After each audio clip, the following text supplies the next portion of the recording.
Allow me to extend a warm welcome to all the viewers on the internet and around the world. It is sunrise on YouTube, morning on Facebook, noon on Twitter, midday on Threads, afternoon on Twitch, sunset on Instagram, and evening on Rumble. I am your host, the Ancient One, the Bachelor Supreme, the Phantom Menace, he who remains, and the master of the deceptive arts. We are broadcasting live directly from the sanctum of solitude and the citadel at the end of time. Sun Tzu says, hence, in the wise leader's plans, considerations of advantage and of disadvantage will be blended together. If our expectations of advantage be tempered in this way, we may succeed in accomplishing the essential part of our schemes. Greetings, everyone. Welcome to the sanctum of solitude and the citadel at the end of time. I am the Ancient One, the Bachelor Supreme, and I am he who remains. I wanted to discuss the topic that you'll see on the picture, or at least on the picture on your screen, the dangers of sex, or what we will call physical intimacy. This is a topic that I wanted to discuss some time ago, in contrast to our previous discussion about the benefits of physical intimacy. We went through a few of those, which I quite frankly feel like you can get similar or maybe even better results out of like exercise or like jogging, weights, that kind of thing. Don't know so much about calisthenics. I don't even know what the point of all those obscure movements is, but it is what it is, right? It is a thing all on its own. But having considered the benefits, I suppose it was only fair to look at the other side of the coin. Now, this was supposed to be, or it was supposed to act as a form of insight into the truth of what actually happens when you have this type of intimacy and activity. I wanted to really look at the reality of it, and not the fiction, not what you get told in the love stories and in the rom-coms. That's the word I'm looking for, the romantic comedies. No, we're going to look at what's actually really happening to you when you are being intimate, right? But as I was pre-reading today's edification in preparation for our discussion, I couldn't help but to see the humorous side of these so-called side effects. I found myself, quite frankly, laughing through this list. Some of these side effects are just outrageous and hilarious. You know, as good as intimacy might be perceived, reality is often a fertile ground for breeding disappointment, and I hope this article brings you a little bit of disappointment in yourself when you see exactly what you are doing and engaging in this physical intimacy. I myself felt a tinge of shame at my own activities, but then there was also a little bit of curiosity attached to that. You know, there are some of these side effects that make you, curious and cautious at the same time, right?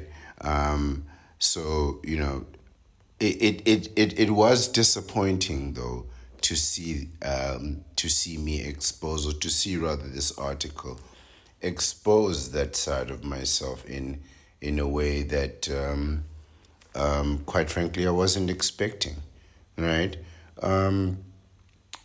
Today's article is really disappointment personified, in a terribly funny and comedic way, right? But please do not believe that this is any way like a warning or an attempt at motivating you into self improvement, or into making improvements and adjustments in your life. Absolutely not. I'm not that kind of person. I'm really not that type of empathetic person. So if you believe that this platform is a place where you will receive some type of sympathy or empathy, for the disastrous and devastating consequences that physical intimacy may have for you, I have to tell you that that will never happen, especially for physical intimacy. Like there are things that happen to people that I really truly feel sorry for them for, and I'm empathetic towards them. Things that have been acts of God, as they say, things that are beyond the control of us mere mortals.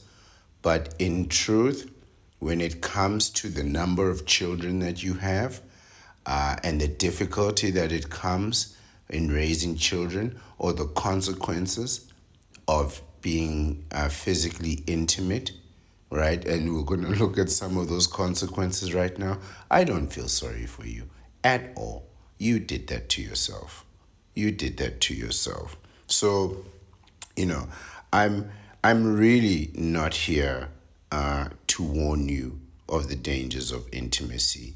Right? So many people have warned you throughout your life, right?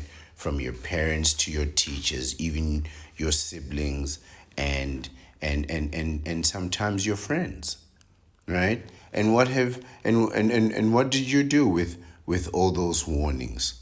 What have you done with all that knowledge and that wisdom? You ignored it.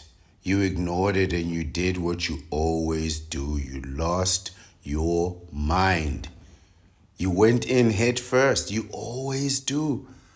Don't say you don't. Don't say you don't. Look at the number of children being born despite the marriage rates plummeting because of the victorious struggle that men, and the triumphant struggle that men of the red pill, men of the manosphere, even though I have disagreed fundamentally with the outcomes that they are looking for, I agree completely with the path that they are taking, right? It's just there at the end when they go looking for a counterpart, I go looking for a vasectomy. By the way, get a vasectomy. Get a vasectomy. Get a vasectomy, right? When you're finished your gym, when you got your money, when you've got your education, when you've got your mental health, what you need to then do is get a vasectomy.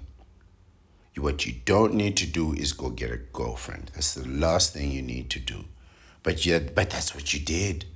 That's what you did despite the efforts.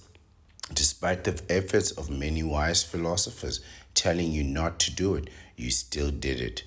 You still did it, right? So I'm not here to help you gather your mental consciousness and reawaken your awareness after you have lost your mind. Absolutely not, right? And the reason for that is for one single reason, that despite the fact that you lost your mind during the course of that intimacy, it slipped out, or it was pulled out, or it was taken out. And what did you do? What did you do when it slipped out? you put it back in. Now you see right there, that's a decision. That is a decision. It's one thing to lose your mind, it's another to double down and to reaffirm. When it slipped out, you put it back in and you try it again. In fact, you tried harder. You did it to yourself. Those kids that's breaking your TV, you did that to yourself. When you look at your bank account and it's at zero, and you're not even halfway through the month, you did that to yourself. When the school fees and that tuition is sitting on your neck, never letting you breathe, not for a single moment. When you see the prices of those textbooks, those college textbooks, I want you to know you did it to yourself. You put it back in, man. You put it back in. Now, you see, that is a problem for me. And I'm not saying that I didn't put it back in. I'm saying that I got a vasectomy before I went into the romance wars. But you put it back in. You know what I mean? I'm not overlooking that part. It's one thing to have lost your mind and lost control, but then when it comes out and then you go again, no, no. You deserve everything that you're getting. Oh, and I hope those kids ruin your life. I hope your children ruin your life because you should have got a vasectomy. Get a vasectomy, man. You know, the only true salvation and genuine advice that I can give you in this circumstance is to get a vasectomy. Before it slips out, or when it slips out, get a vasectomy and then try again. Try that for a strategy, right? You have the choice to get a vasectomy, even at 18 years old. For me, 18 is old enough. If you finish high school and you're going to face the world, I suggest you get a vasectomy before you put yourself in peril. Because your first attempt is going to be a very good one and a successful one.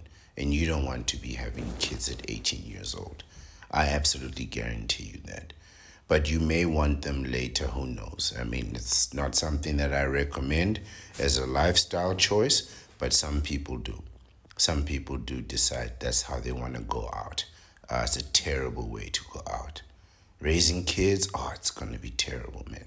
You know, so freeze your sperm to dissuade your doubt. It's not going to cost you anything to freeze that sperm.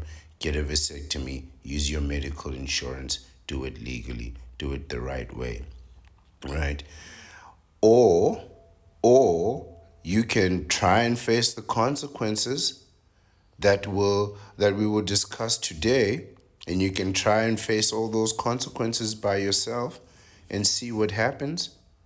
You know, granted, a vasectomy, as you will see, won't protect you from all of these negative consequences. Some of these are just too bizarre to quantify, but so there's just things that we're gonna discuss today that a vasectomy won't protect you against. But it will protect you from the ultimate consequence, from the worst consequence, which is that of parenthood, paternity, fatherhood. All right, that's the worst thing that will ever happen to you. I'm telling you the truth. It is the worst thing. It's worse than going to war.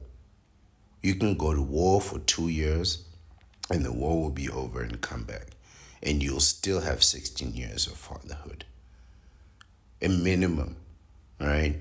And it goes on and on. It goes on and on. Some of these kids, they want to remain kids all throughout their 20s. They don't want to grow up. Fatherhood is the worst thing that'll ever happen to you, and I'm not even gonna try and sugarcoat it. Even if you're good at it, it's still bad, man. It's still expensive. It's still difficult. It's still draining, and your resources, your wisdom, your strength, your power, your life force, which is time, all stripped away. Don't get me started on the money. Don't get me started on the money. From the first day, they're going to run through your pockets before they even know what pockets are. And a vasectomy will ensure your survival as a bachelor.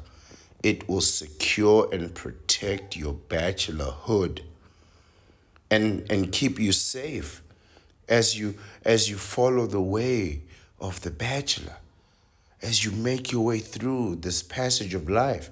And if you do decide to engage in the romance wars, in these relationships which are going to be miserable without a vasectomy, if you have a vasectomy and you have a relationship, maybe I should talk about this in a future date.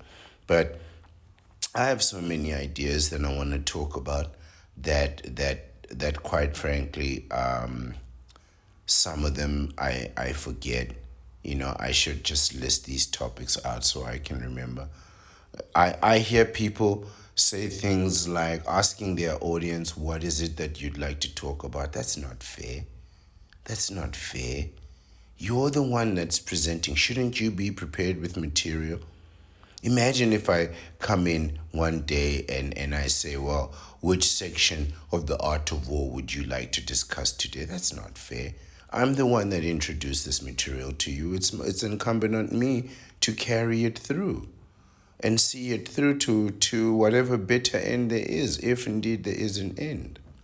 But you should have at least a few things on your mind that you'd like to discuss. It's absurd for you to get people to ask you questions that you don't have the answers to, when you should be, it's your platform. You should be leading the discussion. You should be informing people. You can't tell people what to think, but we can at least recommend things for you to think about, which is as close to leadership, quite frankly, as you're going to get. And I want you to think about getting that vasectomy. I want you to think about protecting your bachelorhood, protect your seed, protect your commitment, keep your solitude for yourself. Get yourself a sanctum of solitude. Man, it doesn't have to be nice. It doesn't have to be beautiful. It doesn't even have to be clean. It just has to be yours. And then you can clean it. First thing you do, clean your place, guys. Clean your place and make sure it's well lit, right? And pay your bills.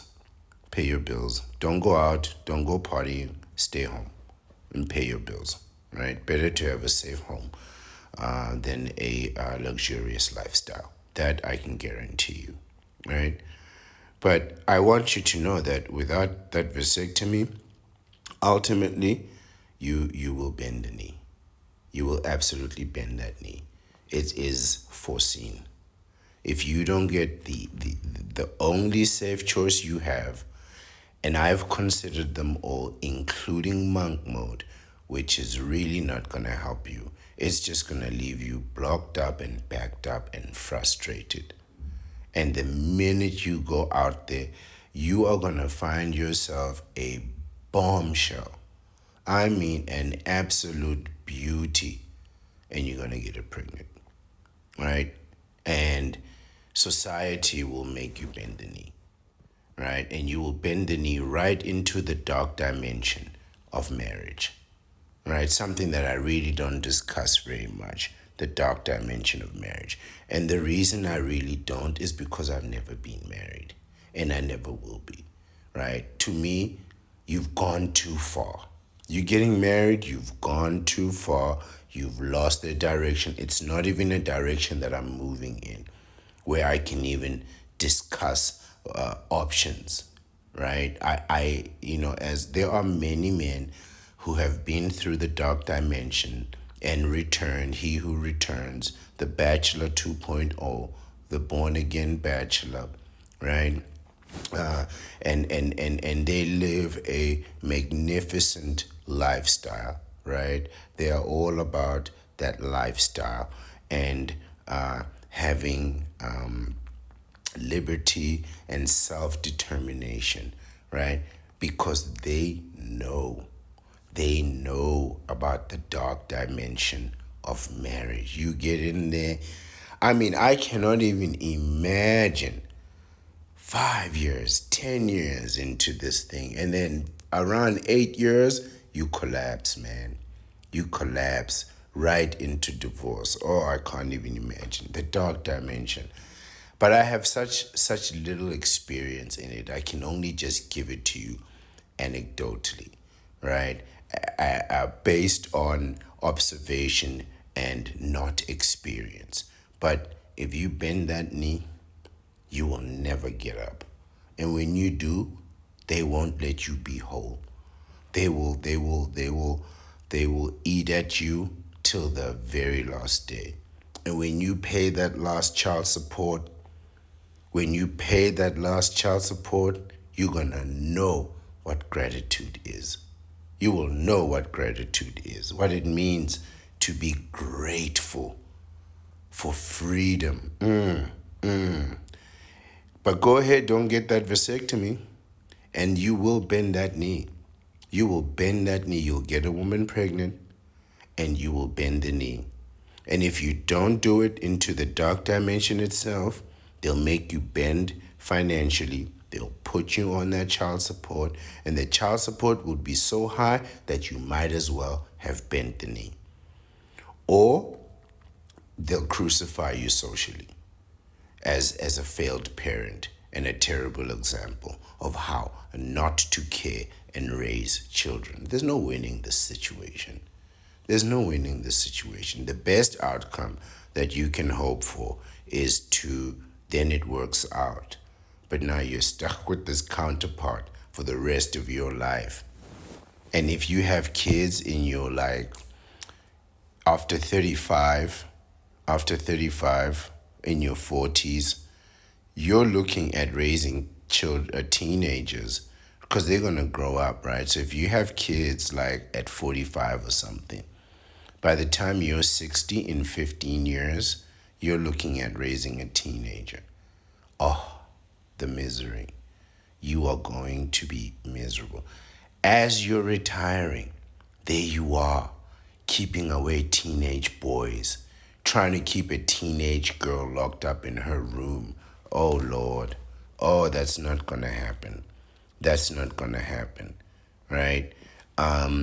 There's a reason why there's such high criticism for fathers socially, right, that are failed parents, right? And in truth, it's because most of you are.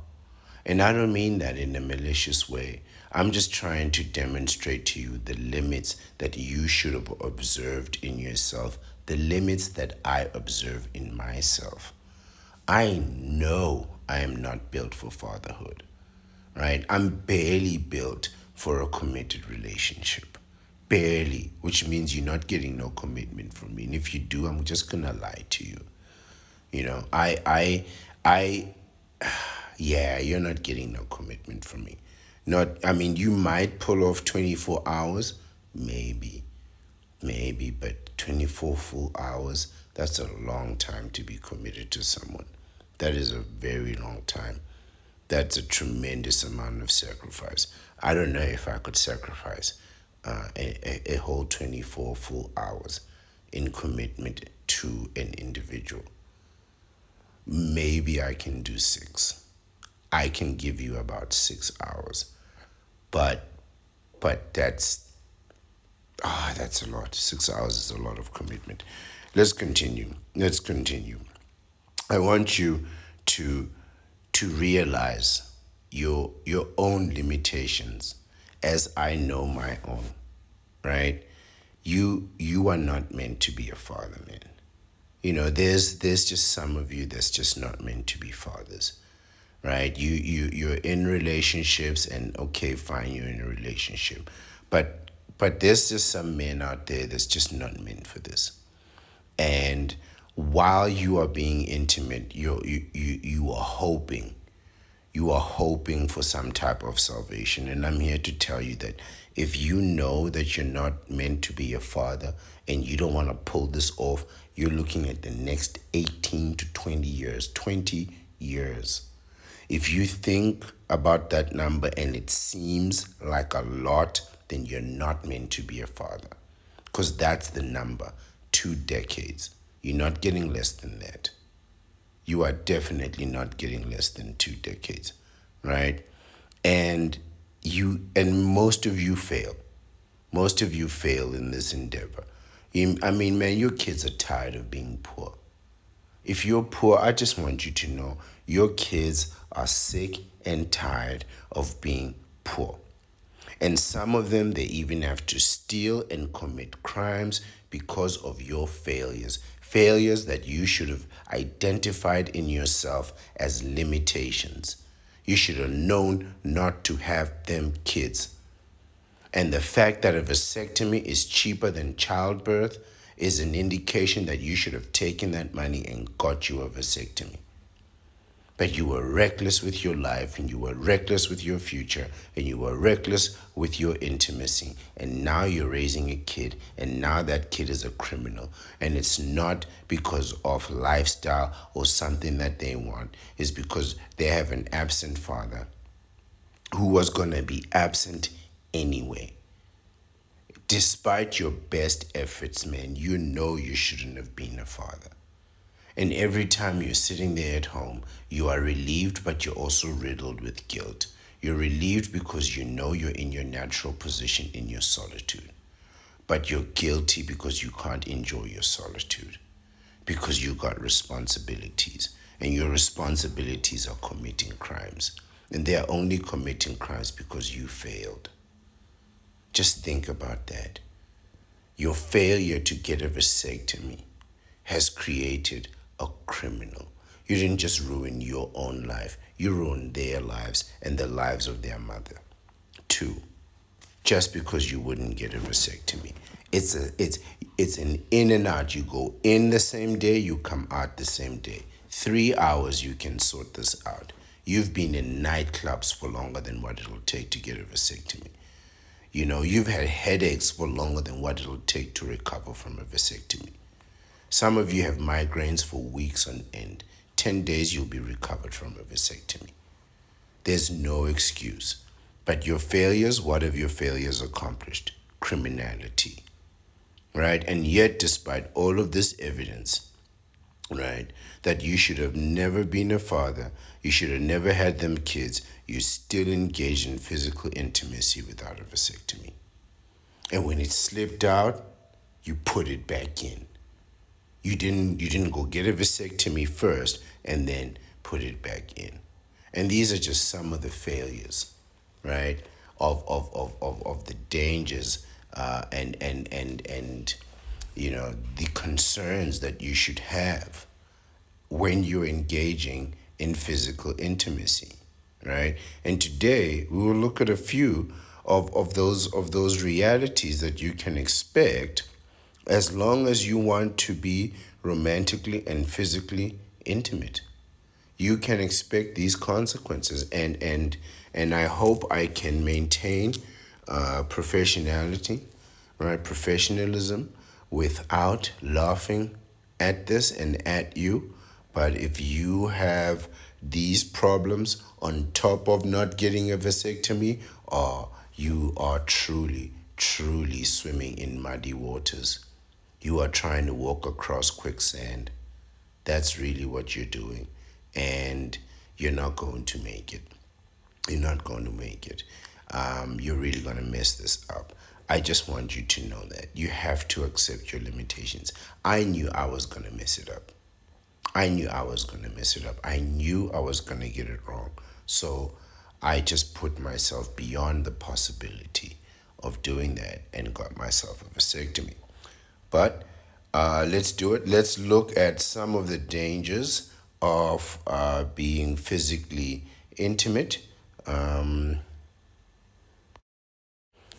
Today's article is entitled Love Hurts, Common Intimacy Injuries. So I'm going to have to use a lot of euphemism as I read this article. It can be quite explicit. So I do have to use some euphemism and some innuendo. But love hurts, common intimacy injuries, and other hazards or it's good already. It was written by Stephanie Watson and medically reviewed by Poonam Sachdev. I apologize, Poonam, for mispronouncing your last name. It was published August 31st, 2024, less than a year ago, and it was published on the website webmd.com. It reads, sex is supposed to feel good. At least that is the common notion, right? But a few wrong moves beneath the sheets could leave you in pain. Ah, this is what we want. We want the pain. Anything from rug burn to penile fracture, right? So, man, can I say that? Member fracture. So these are the kinds of things that had me curious and confused as well as cautious. You you went as far as to fracture your member. How? How? Okay. It continues. Member fracture is possible if you get too rough or move too fast. Take it slow and know your limits. Didn't I just tell you about knowing your limits to avoid these common intimacy injuries and other hazards? Especially for you older people, you really need to slow down, right? You got nothing to prove, right? The first one is tears to the front door as well as the garden door at the back. It says rough intimacy or foreign objects. Oh, foreign objects. Oh man, okay. So you guys are using foreign objects? I I'm assuming they're talking about the bender and the counterpart. Both of you are using foreign objects. You people have no limits. It wouldn't surprise me. Counterparts and benders, it wouldn't surprise me. Rough intimacy or foreign objects like well, intimacy appliances can tear the sensitive tissue inside the front door or the garden door. This can be painful and you may bleed. Oh, really? You are going so far as to cause blood. Do you know how difficult I don't know. I can only assume since I myself don't have a front door, I can only assume that it is quite challenging to draw blood with your own tools, right? So these foreign objects are painful and they make you bleed. If it hurts, your doctor can prescribe a pain relieving cream. Oh, goodness, now you need to apply a cream. Don't put anything inside your front door or back a garden door, garden entrance until the area heals. So while you are in pain and bleeding, they suggest that you stop doing the thing that causes you pain and bleeding.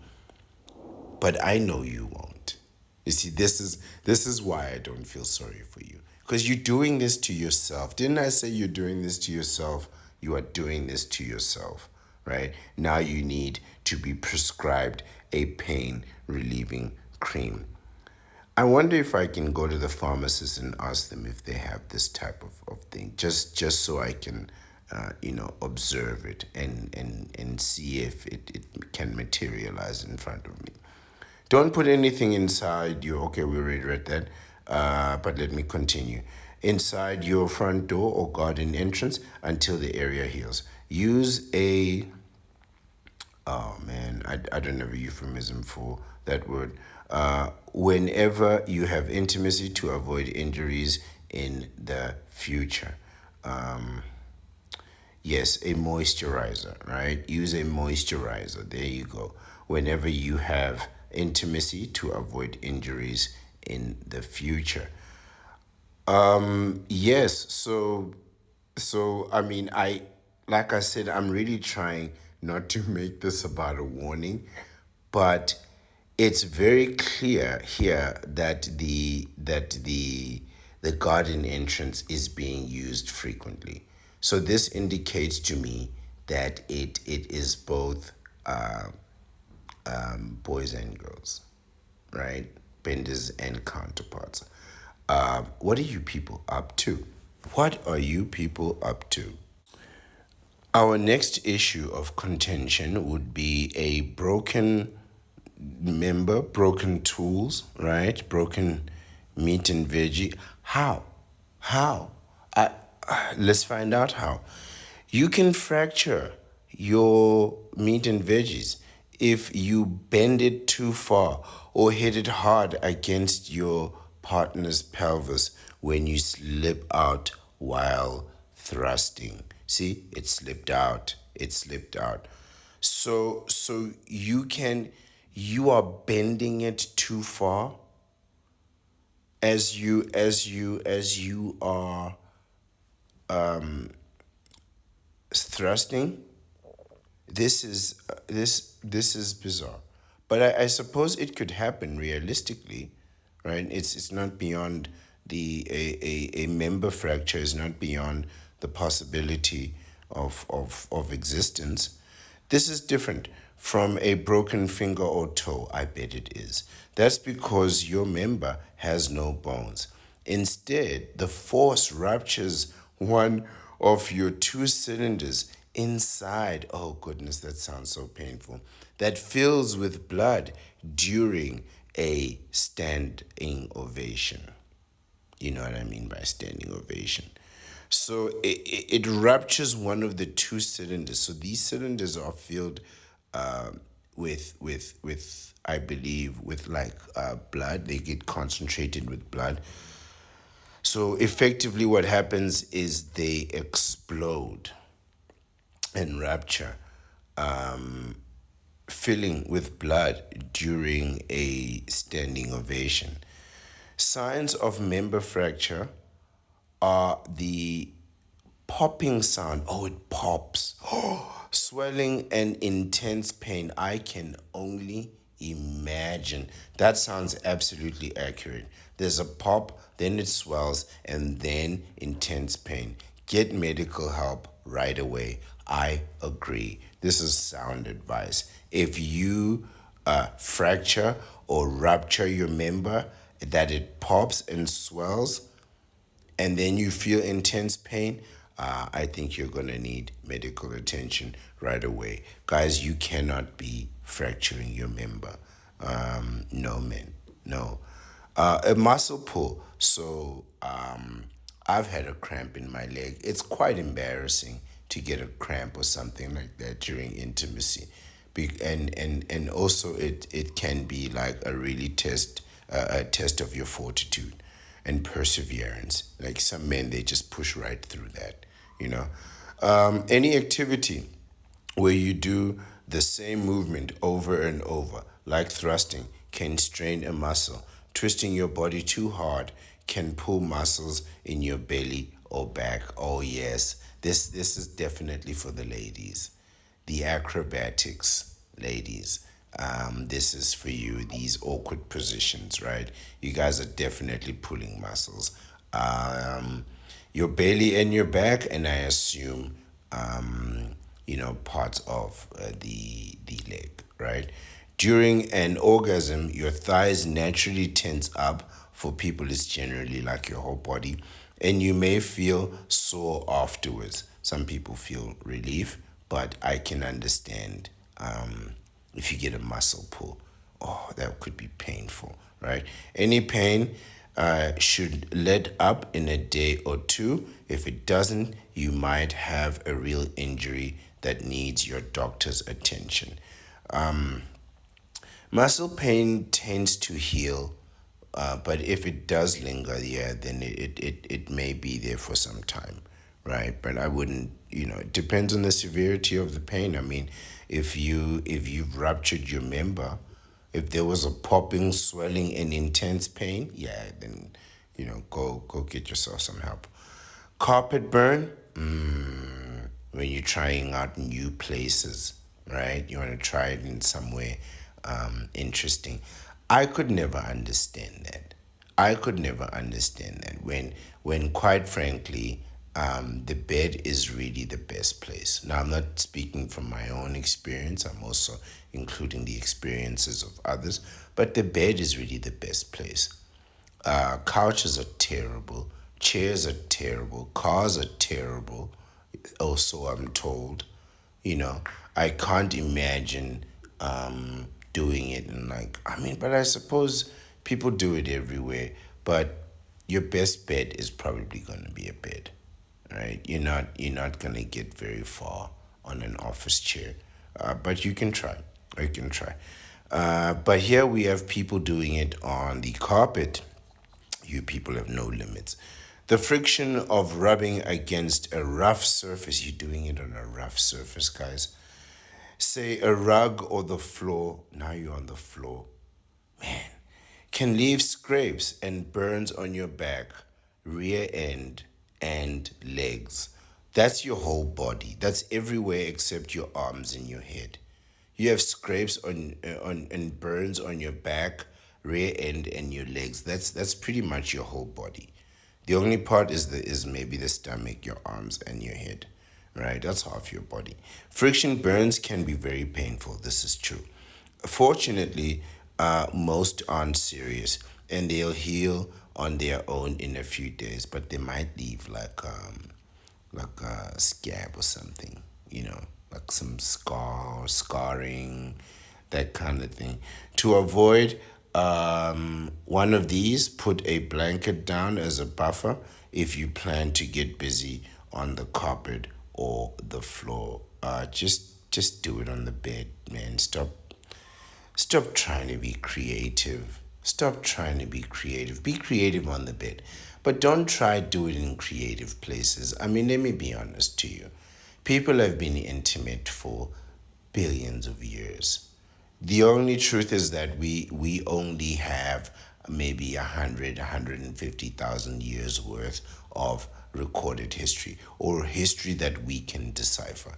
But since the beginning of humanity, people have been doing this. And there's a reason they invented a bed because all other things are quite frankly impractical. Stop with the carpets, man. Stuck foreign objects is the next one. I think this one can be quite common. It used to be not so popular, but very every ever so often you'll hear of a news report of a doctor having to remove a foreign object that was used in a intimate act. But it's still no less bizarre. It's still quite, you know, taboo. Maybe not bizarre, still taboo. Very common, right? Bizarre is not the right word, but it's still taboo. Some couples use intimacy utensils such as electronics and other things. I'm not going through that whole list. I don't have euphemism for all those words. But there are things for the front door decorations, and there are decorations for the garden entrance to enhance their pleasure. Others reach for household items like cucumber, I can say that, or electric toothbrushes. I have an electric toothbrush and a cucumber. This is getting weird. Playing with toys is totally normal, right? So yeah, I did take back the word bizarre. Just be careful that the object you use has a wide enough base that it won't get stuck. So please, guys, choose wisely. Find something with a wider girth, right? A girthier base, right? If a toy or object goes in too far, you may have to make a trip to the emergency room to remove it. This must be so embarrassing. This must be so embarrassing for you to lose your toothbrush inside of yourself. Oh, I can't imagine. Imagine. Oh, So, what else are people having in terms of intimacy? You guys are getting allergic reactions. This should be interesting. Allergic to what? An itchy rash or burn. I'm really trying to read this with a straight face. An itchy rash or burning after intimacy could be a form of allergy or STI. What did I say this thing was now? It is lubricant. I'm not saying these words. And condoms, I think I can say condoms. I'm just going to move on. And even a partner's cologne can all trigger reactions in people who are sensitive to them. So these are things that you apply them, right? And you don't know that you are allergic to them, or some male contraception, right? That may have a substance in it that, quite frankly, doesn't respond to you, right? And you can have a rash there by your member. Rarely, people are allergic to seminal fluid or to a protein in something their male partner ate, such as nuts, or got into the seminal fluid. I'm going to read that again. Rarely, people are allergic to seminal fluid or protein in something their partner ate, such as nuts that got into their seminal fluid. That's very interesting. So, your partner can eat something and then gratify themselves with you. And once they've achieved climax, um, you then get a allergic reaction from them, from the thing that they ate, which you are allergic to. This is very interesting. Symptoms of allergic reactions usually start about 10 to 30 minutes after the contact. Okay, so you should know fairly soon, and they can last for hours to days. Oh, don't, just be careful, guys. Just be careful, right? I don't have many allergies and things that I'm allergic to, so this isn't really a problem. And the things that I am allergic to aren't very common, so I'm okay. A heart attack, I think they're talking to men here, right? This is pretty rare outside of the movies. As long as your heart is healthy, there's no reason to abstain from intimacy. This is good news. After all, it counts as aerobic exercise, which is usually good for your heart. So, you're not likely to get a heart attack. But I've heard of this. I've heard of people passing away during intimacy. I don't know if it's a good way to go. I'd much rather just go in my sleep. As long as you can do other exercises like walking or jogging without a problem, you should be healthy enough for intimacy. Just check your doctor first if you have symptoms like chest pain, shortness of breath, or irregular heartbeat. I think this is really for people who are heavy in their weight, right? You need to do some exercises, guys. You need to lose weight. But thankfully, you're not going to die from a heart attack during intimacy. Good news. Next one is back injury. A swift move in just the right or wrong direction could throw out your back. They're talking to you, older people. Lifting your partner might do the trick as well. Yeah, don't lift people. Those days are over. If you're 30 and up, and you're not familiar with deadlifts, like in an intimate way, and weights like in a serious personal obsessive way, you really shouldn't be picking people up. You really should be leaving that to the young men, right? Leave that to younger men. Take it slow. So this is sound advice. Prop your partner against the bed or countertop rather than going for a full lift. I don't even know what you're trying to accomplish with this, right? Putting your partner against the bed or counter to. I don't know what you're trying. You're trying to leverage a human being's body. You're not going to do that. You're not going to do that successfully. If you've seen it in like audio visual stimulation, that kind of thing, that's all fake. That's all like it took like six people to mount them in that position, right? So you're not gonna be able to accomplish that by yourself, not fully. I mean, I just wouldn't do it. You're gonna throw your back out. You're definitely gonna hurt yourself, and you're gonna fall down, right? Um, if you already have a bad back and it hurts to bend over, skip spooning, especially if you are the big spoon. You may be more comfortable having intimacy in this particular style, where one partner is on all fours and the other is in the garden entrance. This is harder to read than I thought.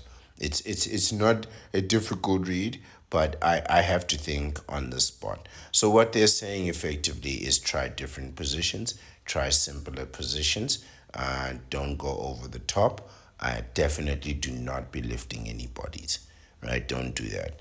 Urinary tract infection, UTI. Bacteria normally live outside the front door entrance. During intimacy, a member, finger, or utensil can give these germs an easy route up the urethra and into your urinary tract. You should be washing your hands before intimacy. You should also be cleaning your tools regularly, not just with soap and hot water, but maybe some surgical spirits, right? Um, Regular sanitizer might do it, but not really, right? You need to be killing 100% of the germs. You need to clean it like the way they clean surgical instruments in hospitals, right? It has to be sublime, right, in terms of cleanliness, which some people might not find appealing, but you know, now you got germs in your urethra going up your urinary tract. So keep it clean. Signs that you have a UTI include burning, or when you pee, or and blood in your urine. Just clean your toys, man. To avoid an infection, urinate right after you have intimacy to flush out any bacteria. So right afterwards, they suggest that you urinate. Some people might even go as far as suggesting that the bender or the man needs to go and rinse off his member, right? Um, as soon thereafter, preferably within an hour or 30 minutes. Ask your doctor whether cranberry juice or tablets might help you avoid UTIs. Cranberry juice. How is cranberry juice going to help you avoid an infection? I can't, but here we are. We learned that you can, in fact, fracture your member. Perhaps there is some truth to this cranberry juice. I would just go see a doctor and use full on medication and get rid of it. Intimacy transmitted infections. Without proper precautions, you and your partner could pass bacteria, viruses, and other germs to each other. Let me correct that. You will pass bacteria, viruses, and other germs to each other. Absolutely. That's what intimacy is. It is the exchange of fluids, parts, right? That's how children are made. Almost 20 million people in the United States get an STI like herpes, syphilis, or gonorrhea each year. 20 million people. I wonder if this is 20 million new people or there are reinfections. I'm guessing that a tremendous amount of these are reinfections, right? Condoms are the best way to avoid these infections. Having only one intimate partner can also lower your risk. I agree with that. I think that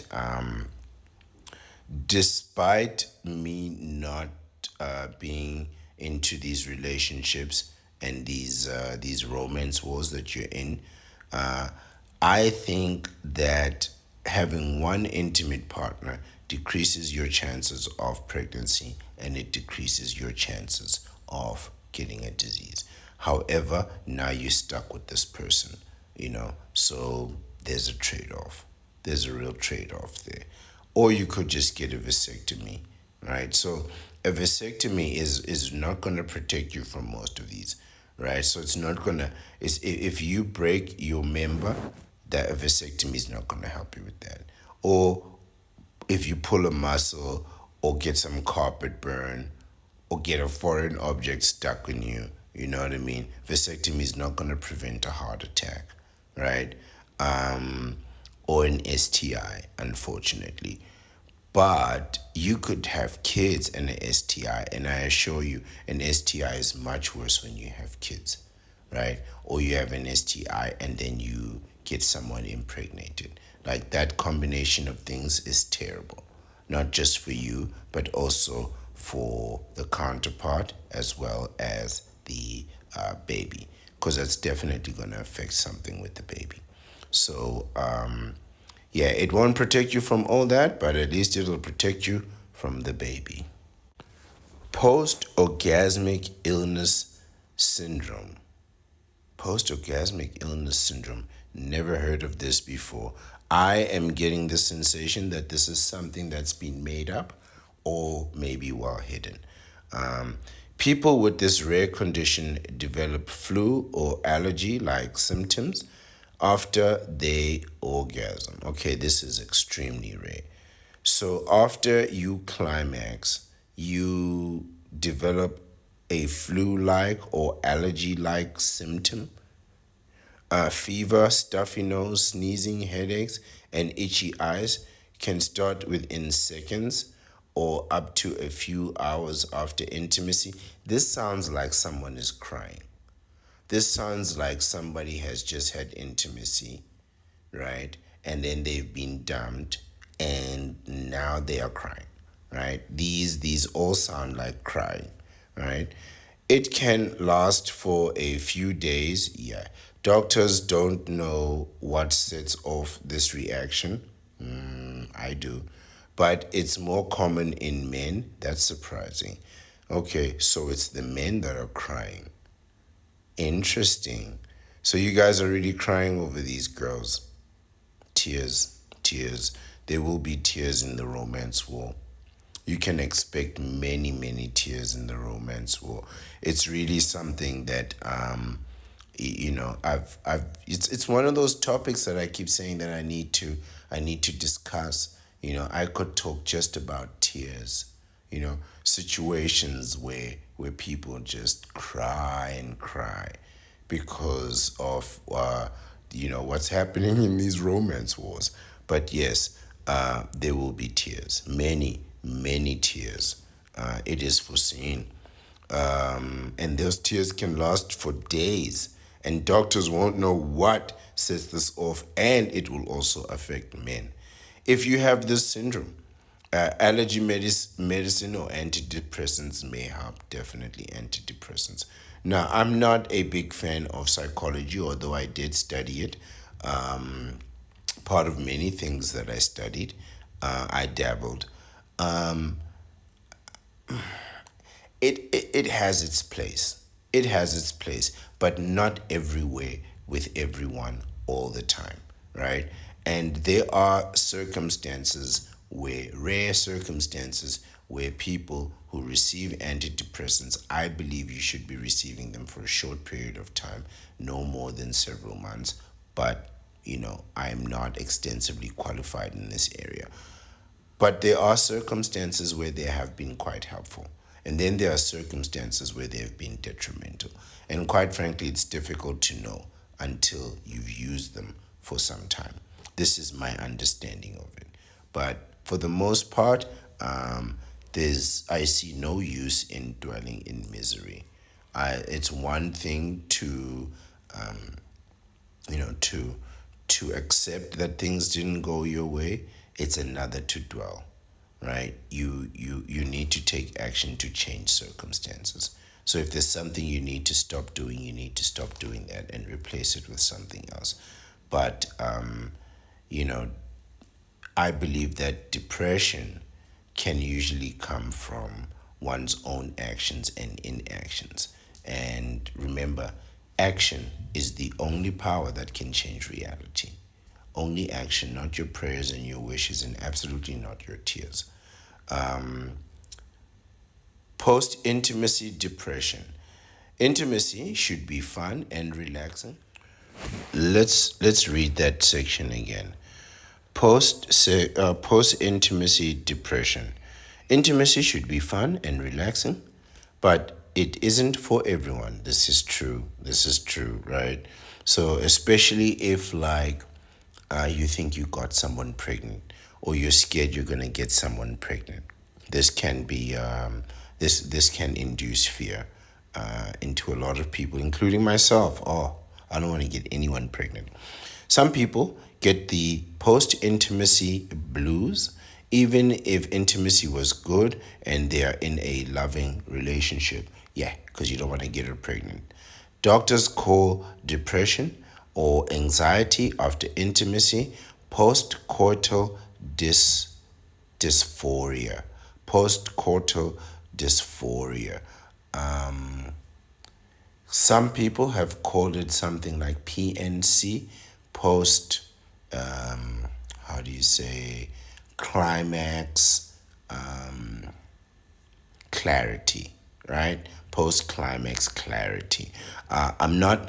It's not that I fear using the term, right? Or I'm using like a synonym to try and be original. No, I just don't want to use phrases that can be deemed unpopular and risk the whole video just because I said something wrong for half a second, right? But you know what I'm talking about, right? Post climax clarity, right? So when you realize that you've just been intimate with a woman, and this may be somebody who you were just planning on being intimate with for a short period of time, but upon completing that, what happens is you realize that this person might be pregnant, right now. You may have inseminated them right now. And in this moment, for the next weeks, months, maybe years of your life, there's nothing you can do about it, right? It says here some people may even become angry and lash out at their partner. This is regret. This is how men play out regret, right?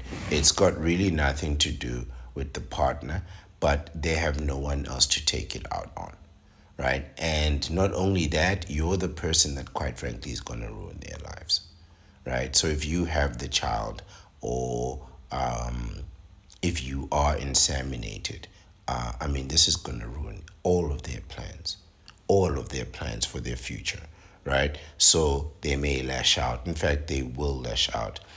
If intimacy is upsetting instead of pleasurable, talk to your partner or your therapist about it. Just get a vasectomy.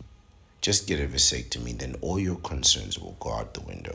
Then what happens is, after you've been intimate with someone, you don't have that regret, and you can actually engage with them in a romantic sense, right? So even though you are not a romantic person, but you might be feeling inclined in that way in that time, and you won't be riddled with regret, right? There won't be any need for you to have any clarity, right? You will still be in, your buffoonery. You would have still lost your mind, right? And you might want to lose your mind again. But without that vasectomy, oh, you're going to regret it. You're going to be very frustrated. And she's going to feel bad because she's going to think that maybe you didn't enjoy the intimacy, but you did. And when you want to do it again, it's going to be very confusing to her. and then for you to be frustrated again and upset. It can be quite confusing, but get a vasectomy so you can get clarity in your own position. Know thyself. Know thyself. Member burning, right? Genitalia burning. I think I can say genital. Okay, I'm not gonna risk it. But the burning of your nether regions. Feeling a burn in your front door or your member is never normal. No, it is not. During intimacy or otherwise, yeah, you shouldn't be feeling no burning at any time down there, even if you're urinating. Many problems cause a burning sensation. In women, it can be due to front door dryness from low estrogen levels around the time of menopause. So these are mature women, right? Women of a more advanced age. The ones who dye their hair. An injury, infection, or lack of moisturizer can also cause burning or pain in either partner. So perhaps you've been using those toys roughly, right, and it's caused some bleeding, right, and now you have an injury. Perhaps your tools aren't cleaned to surgical standards and there's an infection, or maybe you just need moisturizer for assistance, right? But yeah, you can cause burning for all of you front door and garden door entrance users. Burning once in a while is probably no reason to worry. It's a reason to worry. If you're burning once in a while, if you're burning at all, it's a reason for concern. You should not be burning down there. But if it often happens with intimacy, check with your doctor. This is our last slide. This is the end of it. Very fascinating stuff. I cannot believe the things that people are doing, right? This is an indication, quite frankly, of the things that are happening that people just don't talk about, right? I mean, we started off with tears in the front and the rear entrance, right?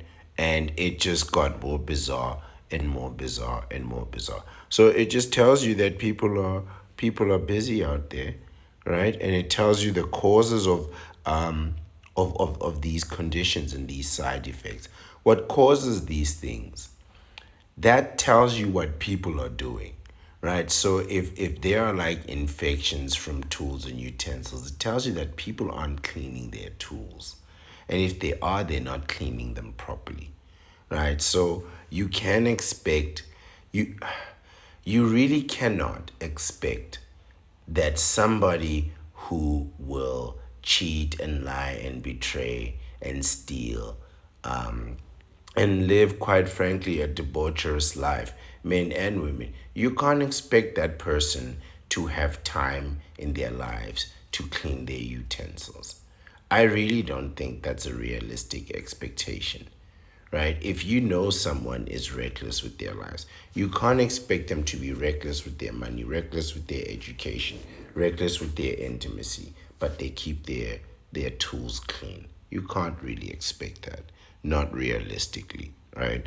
So I always recommend, and I will, that you take an approach of paranoia when you are engaging in the romance wars, right?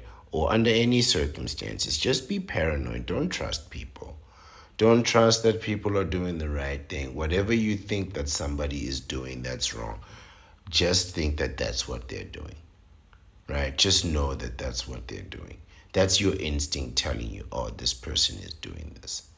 Like the worst thing that you think they could have done, that's what they did. That's really what they did, right? These are your instincts, and you have to be paranoid. Now, I'm not saying that you have to equal their wicked ways or follow their wicked ways, right?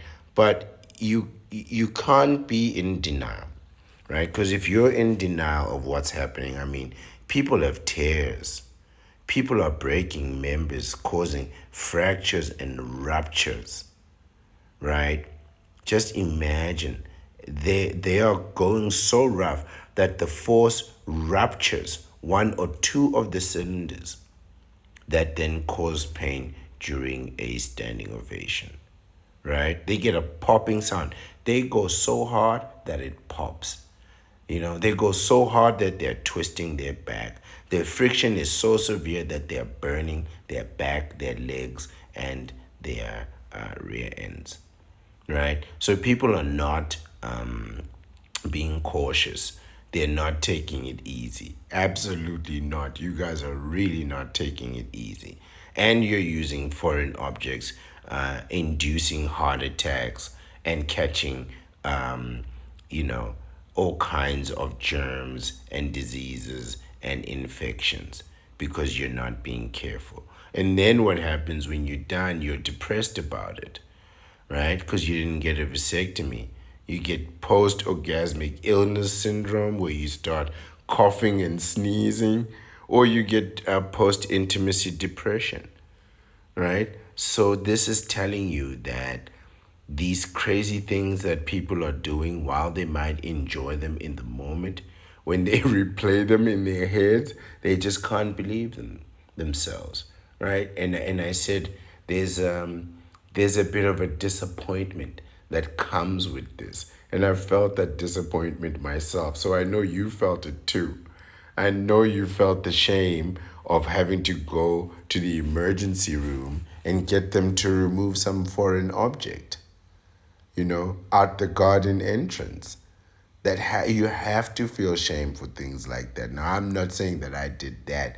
I'm saying that I've done other shameful things that are or may not be on this list, right? So I know you have too.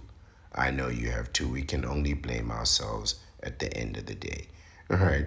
So I just want you to know in earnest that while you are doing these things, other people are doing them too. And I know, as well as do the people who wrote this article, Stephanie Watson and Poonam Sachdev. Thank you for your wonderful work. Now, Stephanie and Poonam have told us the truth about what you people are doing in your homes. You're using foreign objects. You people have no limits. Pull yourselves together, man. But this is the end of the video. Thank you for your time and your attention. I appreciate it, and I always will. And before I sign off, please get a vasectomy.